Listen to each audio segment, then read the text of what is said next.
Dormir, c'est souvent la première chose que l'on sacrifie en tant que mère ou femme devant la multitude de choses qui figurent sur notre fameuse to-do list. Et pourtant, cela est essentiel à notre plein épanouissement, notre créativité et notre seuil d'énergie.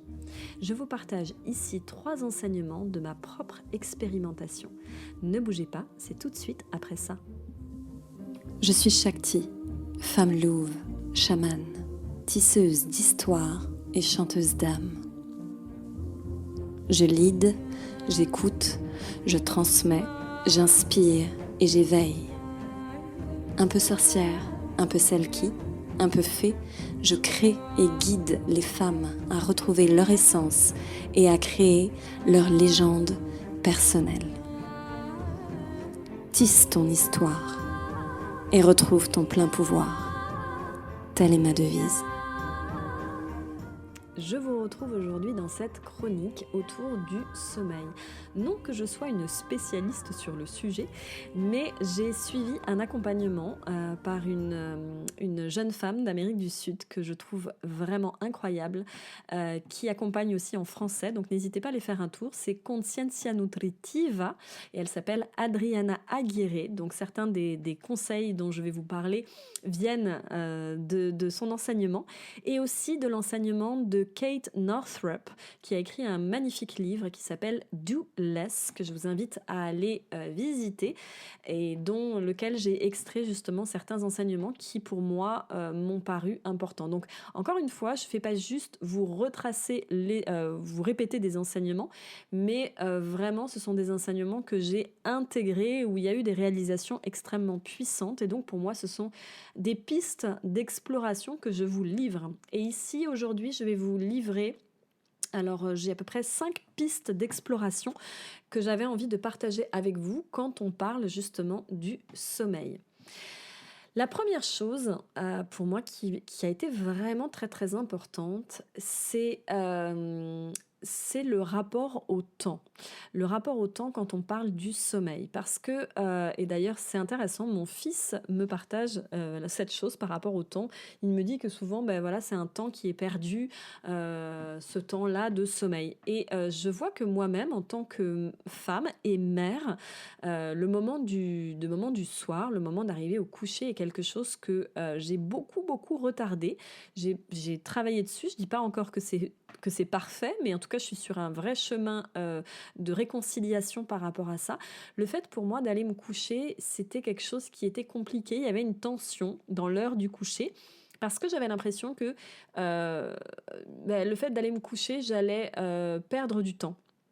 Et notamment la notion que quand on est maman, qu'on a beaucoup de missions aussi, et dans son travail et dans sa mission de maman, arriver le soir, je sais pas vous, mais moi il y a un truc où on a l'impression d'être maître de son temps, parce qu'on sait qu'on va jamais être interrompu et qu'on va avoir tout le temps pour faire tout ce qu'on n'a pas pu faire de notre journée. Et donc moi c'était une vraie croyance aussi que mon temps allait être plus extensible le soir. Euh, mais j'ai réalisé, il n'y a pas très longtemps, j'ai réalisé que ce temps-là, du coup, il était pas bien mis à profit parce que mon énergie n'était pas optimum et que j'étais pas en plus quelqu'un du soir. Il y a des personnes au contraire qui sont du soir et pour qui c'est très bien pour eux de faire des choses le soir. Moi, je suis pas forcément quelqu'un du soir et je me suis rendu compte que mon rapport au temps aussi était faussé et que si j'inversais un petit peu la donne, c'est-à-dire que si je mettais à profit finalement ce temps du rapport au soir, si je le mettais, si je prenais soin de ce temps-là du soir, le temps ensuite dans ma journée allait être énormément plus productif. Et voilà, ça m'a mis du temps un petit peu pour arriver à le comprendre, mais effectivement, si je me couche plus tard ou tout ça, le lendemain matin, j'enchaîne ma journée, je suis beaucoup moins opérationnelle, je suis bougon, ça va pas et tout ça, alors, et du coup, je serai capable de faire moins de choses, et du coup, mon temps va être impacté, alors que si au contraire, je prends soin de ce temps-là, eh bien, mon rapport au temps sera vraiment très très différent. Je mettrai moins de temps pour faire des choses en fait. Donc ça, c'est une première chose que j'ai envie de vous inviter déjà à conscientiser, c'est votre rapport aussi au temps Et ce fameux temps du soir, le temps du soir, est-ce que vous le mettez à profit? Est-ce que vous ne le mettez pas à profit? Et je vais partager un autre point que je n'avais pas du tout prévu de partager avec vous, mais que je trouve aussi important. C'est cette fameuse règle qui m'a été partagée par Adriana sur alors je sais plus, ça porte un nom anglais. En tout cas, c'est un sorte de temps en 3 temps le soir.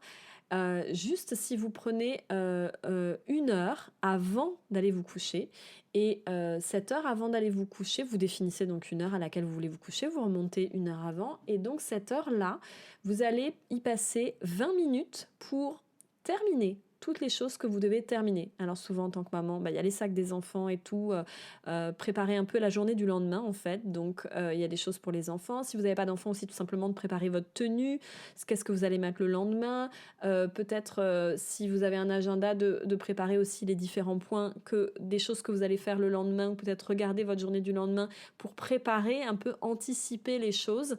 Voilà, sans que ça vous colle du stress, mais c'est vraiment clôturer. Ou peut-être il y a une dernière chose que vous deviez faire, lancer une machine ou envoyer tel email, ça vous laisse ces 20 minutes-là, c'est des 20 minutes de SAS qui vous permettent de préparer votre journée et d'accueillir aussi votre nuit de manière sereine. Ensuite, il y a 20 autres minutes qui, elles, sont dédiées à tout ce qui va être en lien avec votre hygiène. Peut-être que vous prenez une douche le soir ou pas. Peut-être que vous allez prendre le temps de mettre une petite crème, vous déshabiller, vous mettre en pyjama, vous brosser les dents. Voilà, il y a tout ce qui va concerner le corps et l'hygiène. C'est-à-dire prendre un temps et des fois, profiter de ce moment-là pour s'offrir un petit soin. Alors, un bain, bon, des fois, ça va dépendre au niveau du temps, hein, parce que 20 minutes, ça peut être... Bon, voilà, ça dépend comment vous prenez votre bain, combien de temps vous prenez.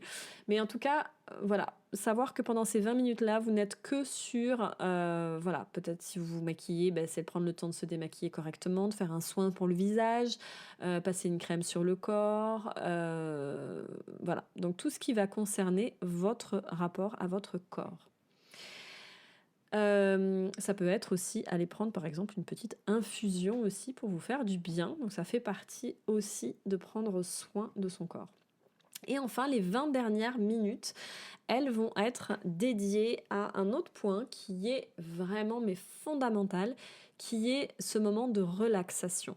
Et moi, je me suis rendu compte pendant très longtemps que j'allais profiter de ce temps-là aussi avant de dormir pour aller faire des choses comme noter des idées créatives, voilà. Et alors là, c'est pas du tout le moment pour le faire parce que ça va absolument pas vous aider à préparer le sommeil.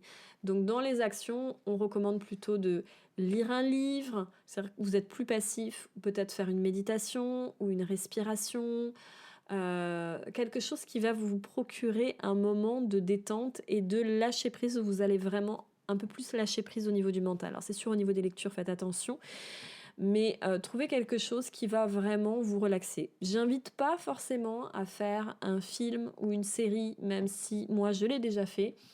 Ça, c'est un autre sujet que j'aborderai pas là dans ce podcast-là, mais généralement, on invite à moins solliciter l'intellect et automatiquement, quand vous allez regarder une série ou un film, vous allez balancer plein de choses à votre cerveau et du coup, il va se mettre pas en mode justement je me vide, mais des fois en mode justement je crée encore plus d'images et du coup, des fois, ça va être compliqué de vous endormir.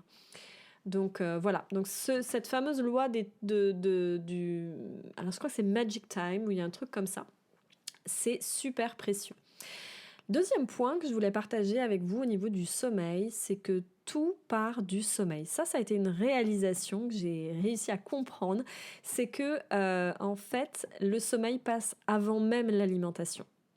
Alors on se dirait, non, si on mange pas, on meurt. Oh non, mais si on ne dort pas, on meurt. C'est-à-dire que on peut passer plusieurs jours sans boire, sans manger, mais on peut pas passer plusieurs jours sans dormir. Au bout d'un moment, il se passe quelque chose, voilà, c'est absolument plus possible au niveau de notre cerveau. Et ça, quand on comprend ça, du coup, on remet l'ordre des priorités là où elles ont besoin d'être. Et ça, c'est quelque chose de fondamental, d'arriver à comprendre que le sommeil, c'est vital et avant même l'alimentation. Et par rapport à ça, je vous invite à regarder un film qui, si vous êtes maman notamment, un film qui s'appelle, c'est Tully. C'est avec, oh, je vais retrouver le nom certainement avant la fin du podcast, avec Charlize Theron, voilà, et Tully, ça s'appelle. Et ce film, il est absolument incroyable parce que c'est l'histoire justement d'une maman qui, à un moment donné, sacrifie son sommeil. Et je vous spoil pas du tout la fin, mais c'est super intéressant à aller voir ce film parce que vous allez voir qu'il y a des clés très importantes aussi par rapport à ça. Troisième point, je ne pouvais pas parler du sommeil sans parler bien sûr des cycles de sommeil qui sont vraiment super importants. Moi, ça a été une révolution. Donc pareil, dans tout ce travail que j'ai fait sur le sommeil, d'arriver à comprendre que j'avais un nombre de cycles de sommeil et que j'avais un profil aussi de sommeil, de dormeuse. Voilà, il y a à peu près 4 profils. Vous avez soit un profil lion qui a besoin de très peu de sommeil. Je ne saurais pas vous redire à peu près dans le détail, mais en tout cas, voilà, il y a 4 profils. Il y a le lion, il y a l'ours qui a besoin, donc ça c'est mon profil à moi, qui a besoin à peu près de 7h50 de sommeil. Alors après, il y a des formats hybrides d'ours. Il y a des ours qui ont besoin d'un peu moins de sommeil, des ours qui ont besoin d'un peu plus de sommeil. Mais voilà, c'est à peu près le niveau en tout cas. Donc c'est le profil ours, je peux vraiment bien vous en parler parce que je suis profil ours. Et donc le profil ours, il va réussir à se lever vers 7h du matin, voire un petit peu plus tôt, mais en tout cas il lui faut un temps. Il n'est pas opérationnel avant 9-10 heures du matin. Voilà, donc si vous vous retrouvez dans ce profil-là, peut-être vous êtes un profil ours. En tout cas, l'ours, il a besoin de temps pour émerger.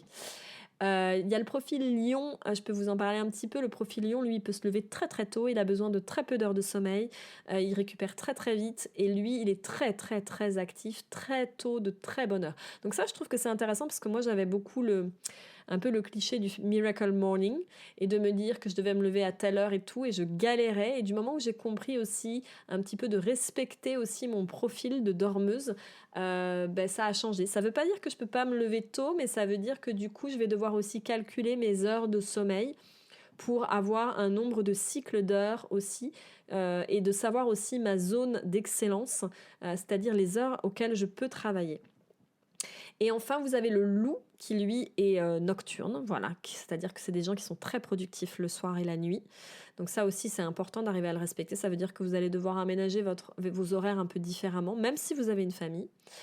Et aussi le dauphin. Alors là, je crois que c'est quelque chose d'encore plus complexe. Le dauphin, c'est un autre type de profil qui a besoin, mais encore de moins d'heures. Voilà, c'est un profil hybride très, très, très complexe. Donc je vous invite, si vous êtes intéressé, à aller justement prendre l'information. Et vous pouvez aller d'ailleurs sur le site de Conscientia Nutritiva de Adriana Aguirre, qui pourra justement vous aider à découvrir un petit peu votre profil. Donc ça, connaître son profil, connaître ses cycles, pour moi, ça a changé aussi parce que je me rendais compte que des fois, je pouvais me réveiller en plein milieu de la nuit et je me disais, zut, en gros, mon sommeil est cassé. Non, c'est juste que j'ai terminé un cycle de sommeil. Donc ça aussi, ça vous invite à faire des choix. Ça veut dire que quand vous vous réveillez comme ça, de faire des choix en vous disant, tiens, là, j'ai fini un cycle. Donc si je me rendors et par exemple qu'il me reste 30 minutes avant que mon réveil sonne, c'est pas bon. Moi, je vous invite plutôt à vous lever direct plutôt que vous rendormir parce qu'après, vous allez galérer pour vous réveiller parce que vous allez repartir dans un cycle de sommeil. Donc ça aussi, moi, c'est un truc absolument incroyable. Je ne pensais pas que je sois capable de me réveiller sans réveil, mais c'est vraiment quelque chose d'incroyable. Donc ça demande du temps avant de le faire. Déjà d'arriver à se connaître, d'arriver à comprendre ses cycles, son profil, pour après pouvoir justement être dans cette capacité de pouvoir vous réveiller tout seul, de plus avoir besoin de réveil et de connaître aussi un peu votre routine de sommeil et de cycle. Quatrième point important, c'est d'en prendre soin. Donc voilà, je vous dis, d'arriver à vous connaître, c'est vraiment, ça devient une pratique, Kate Northrup en parle de ça, elle dit ça devient une pratique spirituelle, c'est vraiment un développement personnel. C'est bien se connaître, et en se connaissant bien, du coup, on peut avancer de manière beaucoup plus efficace, et c'est aussi prendre soin de son sommeil. Ça veut dire aussi faire des petits gestes comme mettre des lunettes aussi teintées à partir de 20h parce que on protège nos yeux des écrans. Ça veut dire éteindre aussi les écrans. éteindre les messages pour pas répondre aux messages aussi du portable parce qu'on sait qu'on va être sollicité.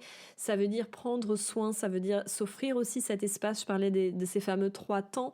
C'est vraiment important, c'est connaître aussi ses cycles. Donc ça veut dire aussi des fois de faire des choix et de se dire non là je vais pas sortir ou là je vais sortir mais je le sais et du coup je vais peut-être rattraper mon sommeil et comment je le rattrape. Donc ça j'en parlerai dans la dernière point justement que je voulais partager avec vous.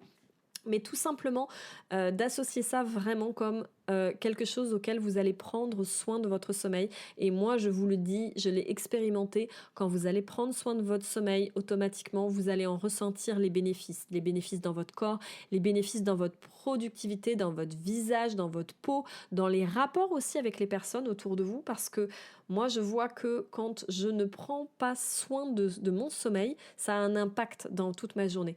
Il y a quelques jours, j'ai grillé, j'ai voulu mettre moins d'heures de sommeil.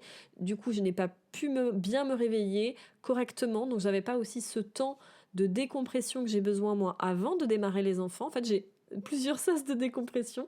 J'ai la connexion à moi qui est pour moi vitale, première et importante. C'est pour ça que je vous dis you first. Donc ce temps de soupape avec moi-même, j'en ai besoin avant même d'interagir avec les autres. Sinon, c'est catastrophique. Sinon, je suis absolument pas opérationnelle. Donc prendre soin aussi de mon sommeil, ça veut dire de pouvoir me garder un petit temps comme ça le matin. Et souvent, il y a des mamans qui me disent mais comment tu fais parce que le temps n'est pas extensible et tout. Oui, mais ça veut dire faire des choix et ça veut dire prioriser. Quand moi j'ai besoin de prendre ce temps vraiment au quotidien pour moi le matin, je fais ce choix d'aller me coucher plus tôt et oui, je partagerai pas un temps avec mon compagnon. À d'autres moments, non, je vais faire le choix de partager un temps avec mon compagnon et auquel cas, je sais que j'aurai, au niveau du sommeil, ça va être différent. Voilà, je vais peut-être le rattraper à un autre moment. C'est juste de bien se connaître et de faire des choix. Et oui, mesdames, vous avez toute la possibilité de garder un temps le matin avec des rituels. Pareil, vous allez les adapter. Moi, par exemple, je ne fais pas une Miracle Morning de 1 heure parce que c'est pas possible. Par contre, je me garde une demi-heure. Bon, voilà, c'est adapté aussi en fonction du temps que vous avez, de comment vous pouvez le mettre en place. En tout cas, avec c'est quoi la priorité pour vous, ce qui est non négociable, ce qui est important pour votre santé psychique, morale, physique et même d'âme.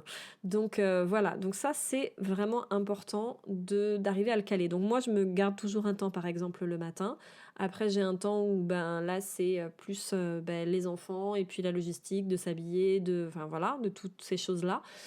Et puis voilà, et une fois que ça est passé, après il y a la logistique du travail et voilà.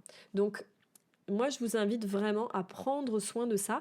Et puis, la fameuse Miracle Morning, en fait, moi, j'ai envie de vous inviter à trouver votre propre routine. Mais on ne peut pas avoir une routine du matin sans avoir une routine du soir. Les deux sont ensemble.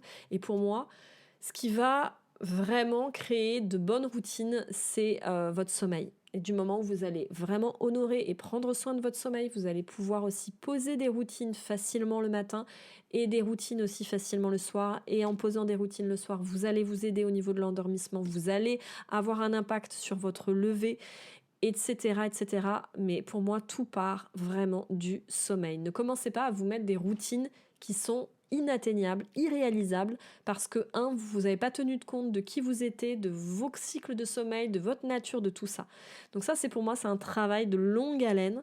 Mais la première chose que vous pouvez faire pour prendre soin de vous, de votre pratique spirituelle, de votre développement personnel, c'est de prendre soin de votre sommeil. Et enfin, un dernier point, c'est le pouvoir des siestes, parce que donc je disais des fois on n'a pas pu dormir le temps qu'on voulait et tout ça, et le pouvoir des siestes pour aussi se régénérer. Alors, moi j'avais différentes écoles, donc je vous partage différents outils par rapport à ça. Il y en a une que j'ai pas du tout explorée et que je vous invite à aller voir parce que justement Kate Northrup en parle dans son livre et moi c'est vraiment quelque chose sur lequel j'ai envie de me pencher. C'est le fameux Yoga Nidra qui est un yoga qui vous permet justement d'avoir des plages de récupération dans un temps court mais vraiment qui correspond au fameux sommeil profond et récupérateur qu'on cherche tous qui normalement est, on le sait, le sommeil récupérateur, c'est tout le sommeil que vous allez mettre avant minuit. Et là, c'est un yoga qui permet justement de se régénérer au niveau du sommeil. Enfin, deux autres outils. Un outil qui m'avait été transmis aussi sur la petite sieste de 15 minutes à se mettre que quand on n'a pas le temps, par exemple au travail. Si on peut s'isoler, si vous pouvez vous isoler dans un coin ou après un déjeuner, par exemple, voilà, 15 minutes, ça régénère énormément. C'est vraiment très très bon pour l'organisme. Et enfin, un autre timer qu'on m'a aussi conseillé, c'est la fameuse sieste du week-end. Et c'est une sieste de 25 minutes, pas plus, pas moins.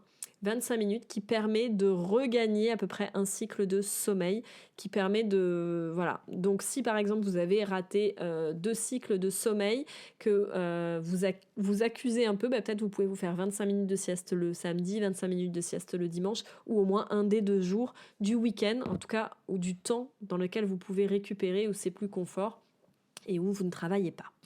Voilà, ainsi se termine cette chronique sur le sommeil, j'espère, et de l'importance du sommeil. J'espère que vous aurez pu y prendre des pistes pour votre propre sommeil. Peut-être qu'il y en a que vous connaissiez déjà, peut-être d'autres que vous ne connaissez pas, auquel cas mettez-le dans les commentaires. Et si vous en avez encore d'autres pistes autour du sommeil, mettez-les dans les commentaires, je serais vraiment ravie de vous lire. En tout cas, parmi ces 5 pistes, le rapport au temps, le fait de considérer le sommeil comme une priorité, de connaître vos cycle, d'en prendre soin et de faire des siestes, laquelle de ces 5 points voilà, vous allez peut-être vouloir mettre en application, mettez-le dans les commentaires, je serais vraiment ravie de vous lire.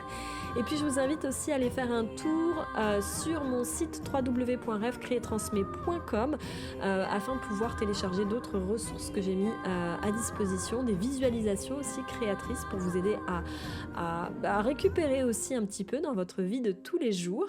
Donc voilà, n'hésitez pas à mettre des pouces, des likes aussi si vous avez aimé cette chronique. Cela me permettra de savoir que vous l'avez aimé et de pouvoir en faire d'autres sur des sujets similaires ou parallèles.